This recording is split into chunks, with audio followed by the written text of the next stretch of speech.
Hi friends! ఈరోజు బెల్లం సున్నుండలు చాలా సింపుల్‌గా ఎలా తయారు చేయాలో చూసేద్దాం. మినపప్పుని ఒక కప్పు తీసుకోండి. అదే కప్పుతో బెల్లం. ఈ క్వాంటిటీ కరెక్ట్‌గా తీపి సరిపోతుందండి. ఇప్పుడు మనం తీసుకున్న మినపప్పుని బాగా ఫ్రై చేసుకోవాలి. ఇప్పుడు ఈ పప్పు ఫ్రై అవుతా ఉండగా 3 యాలకులు పప్పుతో పాటు వేపేసుకోండి. తొందరగా నలుగుతాయి.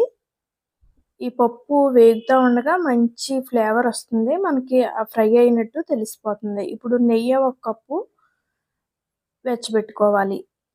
ఈ పప్పు అంతా కూడా మనం మిక్సీ పెట్టుకుని తెచ్చుకుందాం. ఇప్పుడు చూసారా?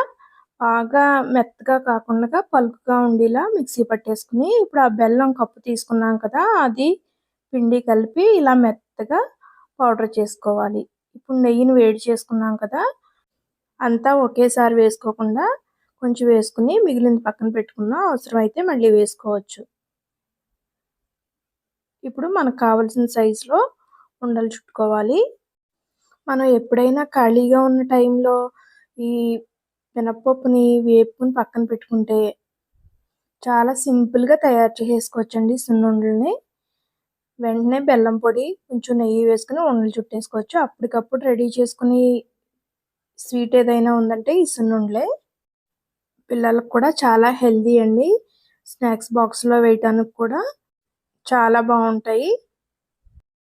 ఇంకంతేనండి. చాలా సింపుల్‌గా అయిపోయినాయి కదా సున్నుండలు.